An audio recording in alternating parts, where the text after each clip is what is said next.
নমস্কাৰ আমাৰ ইউটিউব চেনেলটোলৈ আপোনালোক সকলোকে স্বাগতম জনাইছোঁ আৰু আজিৰ ভিডিঅ'টোত আমি আলোচনা কৰিবলৈ গৈ আছোঁ rule of language in language across the curriculum.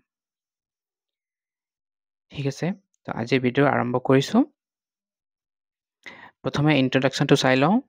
কৈছে language across the curriculum is a modern educational approach integrating language learning across all subject. আমি ইতিমধ্যে আগৰ ভিডিঅ'বোৰত LSAৰ বিষয়ে ডিটেইলছত আলোচনা কৰি আহিছোঁ।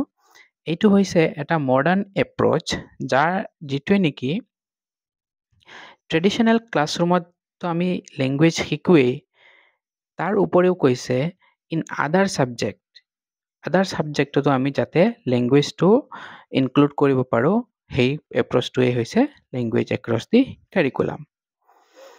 Language is not confined to language classes. অকল ট্ৰেডিশ্যনেল লেংগুৱেজ ক্লাছত এইটো সীমিত থাকিব নালাগে। It supports students in expressing, understanding and applying subject knowledge. এইটোৱে এটা ষ্টুডেণ্টক কৈছে ছাবজেক্ট নলেজটো এক্সপ্ৰেছ কৰা বা বুজা বা সেইটো এপ্লাই কৰাত সহায় কৰে। ফৰ এক্সাম্পল আমি চাওঁ, using English to explain a science experiment improves both scientific and linguistic skills. যদি আমি এটা ছায়েন্সৰ এক্সপেৰিমেণ্ট ইংলিছত এক্সপ্লেইন কৰোঁ, তেতিয়া কৈছে এইটোৱে চাইণ্টিফিক স্কিল ডেভেলপটো কৰিব, লগতে লিংগুইষ্টিক স্কিলো ডেভেলপ কৰিব। ঠিক আছে, তো আমি গম পালোঁ rule of language in LSA বহুত বেছিয়েই ইম্পৰ্টেণ্ট। এতিয়া এইটোক আমি ডিটেইলছত আলোচনা কৰোঁ। পইণ্ট নম্বৰ 1 কৈছে it improves communication skills in a foreign language. Foreign language বা ছেকেণ্ড লেংগুৱেজ আমি যাক কওঁ, সেইটোক কৈছে ইম্প্ৰুভ কৰে। কেনেকৈ কৰে এক্সাম্পলটো চাওঁ। Students discuss history topics in English boosting fluency. যদি ষ্টুডেণ্টে হিষ্ট্ৰী ছাবজেক্টৰ কিবা এটা টপিকছ ইংলিছত ডিছকাছ কৰি আছে, মানে লেংগুৱেজটো হৈছে ইংলিছ, মানে ছেকেণ্ড লেংগুৱেজটো আমি ধৰিছোঁ ইয়াতে ইংলিছ, তেতিয়াহ'লে কৈছে এইটোৱে হিষ্ট্ৰীৰ টপিকছটোতো বুজিবই, লগতে কৈছে তেওঁৰ লেংগুৱেজ ফ্লুৱেঞ্চিটো ডেভেলপ হ'ব। Point number 2 helps learner understand content better. আমাৰ এজন লাৰ্ণাৰক কৈছে কণ্টেণ্টটো বুজাত সহায় কৰিব, মানে বিষয়বস্তুটো ভালকৈ বুজাত সহায় কৰিব। ইয়াৰো এটা এক্সাম্পলটো চাওঁ। Math terms like addition, fraction when clearly understood aid problem solving. কৈছে মেথছত কিছুমান টাৰ্ম যেনেকৈ এডিশ্যনটো কি, তাৰপিছত এডিশ্যন মানে আমি প্লাছ বুলি কওঁ বা যোগ বুলি কওঁ অসমীয়াত, ফ্ৰেকশ্যন যাক ভগ্নাংশ বুলি কওঁ। এইবোৰ যেতিয়া আমি ডিফাৰেণ্ট লেংগুৱেজত শিকিম বা ছেকেণ্ড লেংগুৱেজত শিকিম, তেতিয়া কৈছে আমি আমাৰ প্ৰব্লেম ছলভিঙো ভালকৈ কৰিব পাৰিম। প্ৰথমে আমি টাৰ্মছখিনি বুজি ল'ব লাগিব। ঠিক আছে, point number 3 encourages idea expansion. আইডিয়াটোক এক্সপাণ্ড কৰাটো কৈছে সহায় কৰে। এক্সাম্পল লৈছোঁ এটা, writing essays in English helps elaborate on personal thoughts. আমি যদি ইংলিছত এছে এটা লিখোঁ, তেতিয়াহ'লে আমাৰ যোনটো পাৰ্চনেল থিংকিং বা পাৰ্চনেল থটছ আছে, সেইখিনি আমি কি কৰিম, ইলাবৰেটলি ৰাইটিঙৰ থ্ৰুদি এক্সপ্ৰেছ কৰিব পাৰিম।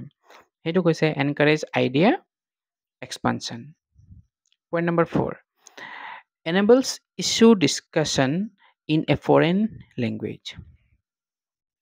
আৰু কি কৰে, যিকোনো এটা ইছ্যুৰ ওপৰত ডিছকাছ কৰাত সহায় কৰে in second language. Second language ব্যৱহাৰ কৰি আমি এটা ইছ্যু ডিছকাছ কৰিম। For example, debating environmental issue in class builds confidence and vocabulary. যদি আমি এনভাইৰনমেণ্টেল ইছ্যুৰ ওপৰত এটা ডিবেট পাতোঁ, তেতিয়াহ'লে কৈছে এইটোৱে কি কৰিব, কনফিডেন্সটো বাঢ়িবই, লগতে ভকেবুলাৰীও ইম্প্ৰুভ হ'ব। Then point number 5, enhances acquisition of technical terms. আমি কিছুমান টেকনিকেল টাৰ্ম শিকিব পাৰিম, একুৱেৰ কৰিব পাৰিম। যেনেকৈ নেকি লাৰ্ণিং টাৰ্মছ লাইক ফটোচিনথেচিছ যাক আমি সালোক সংশ্লেষণ বুলি কওঁ অসমীয়াত, অৰ গ্ৰেভিটি মাধ্যাকৰ্ষণ বা মহাকৰ্ষণ ইন ইংলিছ এক্ৰছ ছাবজেক্ট। এই টাৰ্মছবোৰ আমি এনেকুৱা কিছুমান টেকনিকেল টাৰ্মছ আমি শিকিব পাম যদি আমি ছেকেণ্ড লেংগুৱেজ ব্যৱহাৰ কৰোঁ।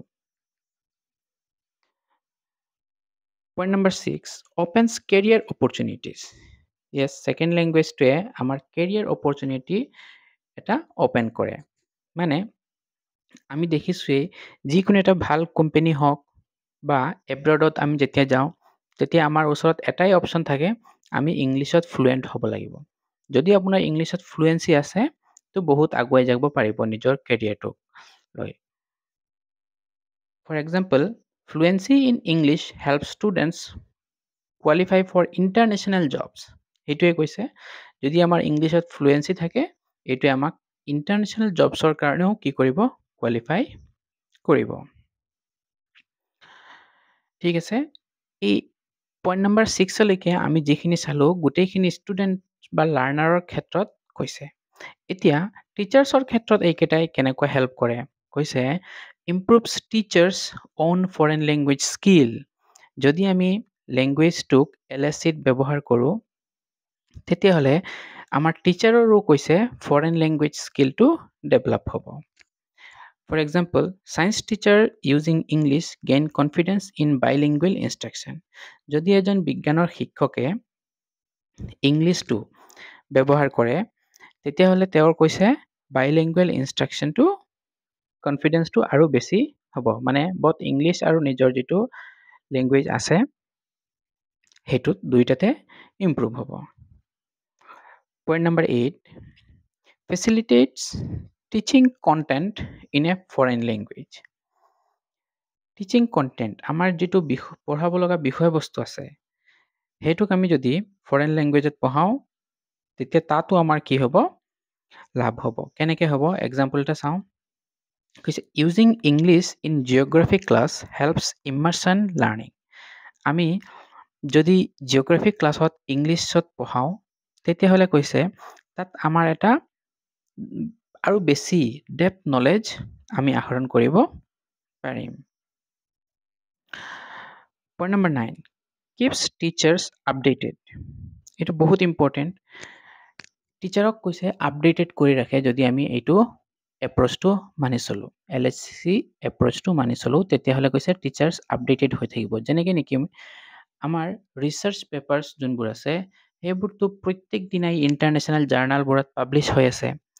যদি এজন টিচাৰে ইংলিছত ভাল হয় আৰু তেওঁ সেই বস্তুবোৰ চাই থাকে, অনলাইন চাব পাৰি, সেইবোৰ যদি তেওঁ চাই থাকে, ৰিচাৰ্চবোৰ চাই থাকে, ৰিচাৰ্চ পেপাৰবোৰ, তেতিয়া কৈছে তেওঁৰ যিটো নলেজ আছে সেইটো আৰু কি হ'ব, এক্সপাণ্ড হ'ব আৰু আপডেটেড থাকিব সদায়।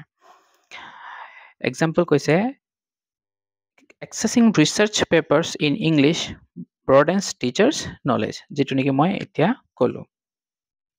Point number 10, enable clear instruction in foreign language. আৰু ফৰেন লেংগুৱেজত এটা আমি ভালকৈ শুদ্ধকৈ ইনষ্ট্ৰাকশ্যন দিয়া শিকিম। এক্সাম্পলটো চাওঁ, teachers giving lab instruction in English enhances student comprehension. যদি টিচাৰে ইংলিছত লেবৰ ইনষ্ট্ৰাকশ্যনবোৰ দিয়ে তেতিয়াহ'লে কৈছে ষ্টুডেণ্টেও কম্প্ৰিহেণ্ড কৰাত সুবিধা হ'ব। Point number 11, language in LSC promotes deep knowledge acquisition. Deep knowledge একুইজিশ্যনত কৈছে সহায় কৰে বা প্ৰমোট কৰে। এক্সাম্পল চাওঁ, using English to summarise chapters improve retention. যদি আমি চেপ্টাৰটো ইংলিছত ছামাৰাইজ কৰোঁ বা কনক্লুড কৰোঁ তেতিয়া কৈছে এইটোৱে আমাৰ ৰিটেনশ্যন ক্ষমতাটো ইম্প্ৰুভ কৰিব, মানে ধৰি ৰখাৰ ক্ষমতাটো বা মনত ৰখাৰ ক্ষমতাটো ইম্প্ৰুভ কৰিব। পইণ্ট নম্বৰ 11, আদাৰ লেংগুৱেজ স্কিলছ ছাপোৰ্ট LSC। এইটো কি কৈছে, এক্সাম্পল চালে গম পাই যাম। যে using Hindi English translation builds comprehension in both language. যদি আমি ধৰক হিন্দী আৰু ইংলিছ ট্ৰান্সলেশ্যনৰ থ্ৰুদি পঢ়োঁ তেতিয়াহ'লে দুইটা ক্ষেত্ৰতে বা দুইটা লেংগুৱেজতে আমাৰ কৈছে কম্পিটেঞ্চিটো আহিব। যেনেকৈ নেকি আমাৰ বৰ্তমানৰ যিটো ক্লাছ 6ৰ পৰা 8লৈকে ছায়েন্স আৰু মেথছ আছে, সেইটো আপোনালোকে যদি চাই বাইলেংগুৱেল হয়, মানে এটা পেজত এছামিজ থাকে, এটা পেজত ইংলিছ থাকে। এইটোৱে কি কৰিছে ল'ৰা ছোৱালীক বাইলিংগুৱেল কনচেপ্টখিনি আহৰণত বহুত সহায় কৰি আছে। পইণ্ট নম্বৰ 13, আজি লাষ্ট পইণ্টটো কৈছে ইনকৰ্পৰেটছ বাইলিংগুৱেল মেথডছ লাইক CLIL। এইটোৰ ফুল ফৰ্ম হৈছে content and language integrated learning. এইটো এটা মেথড যাৰ থ্ৰুদি কি কৈছে লেংগুৱেজ আৰু আমাৰ কণ্টেণ্ট লাৰ্ণিং দুইটা একেলগে হয়। এইটোৰ বিষয়ে আমি আমাৰ নেক্সট ভিডিঅ'টোত এইটোৰ বিষয়ে আছে, এইটো আমি ভালকৈ আকৌ আলোচনা কৰিম। কৈছে এক্সাম্পলটো teaching science topics in English and mother tongue side by side. আমি ছায়েন্সৰ টপিক এটা যদি ইংলিছত আলোচনা কৰোঁ তেতিয়া আমাৰ লগতে কৈছে মাদাৰ টাঙো ছাইড বাই ছাইড আহৰণ কৰিম। সেইটোৱেই হৈছে বাইলিংগুৱেল মেথডছ। ঠিক আছে, তো এই গোটেইখিনি পইণ্টছৰ পৰা আমি কি ছামাৰাইজ কৰিব পাৰোঁ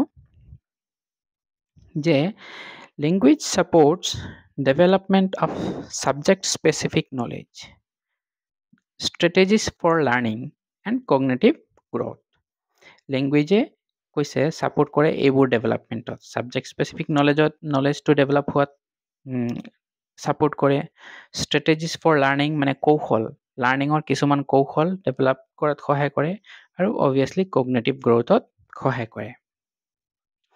It enhances communication, comprehension, and critical thinking in all subjects. Therefore, in the LSC approach, language is a vital educational tool for both learners and teachers. তো আমি এটা লাইনত ক'ব গ'লে LSC approach যিটো আছে সেইটোত লেংগুৱেজটো এটা বহুত important tool for both teacher and learner. ঠিক আছে, তো আজিৰ ভিডিঅ'টো এইখিনিতে সামৰিছোঁ। ধন্যবাদ।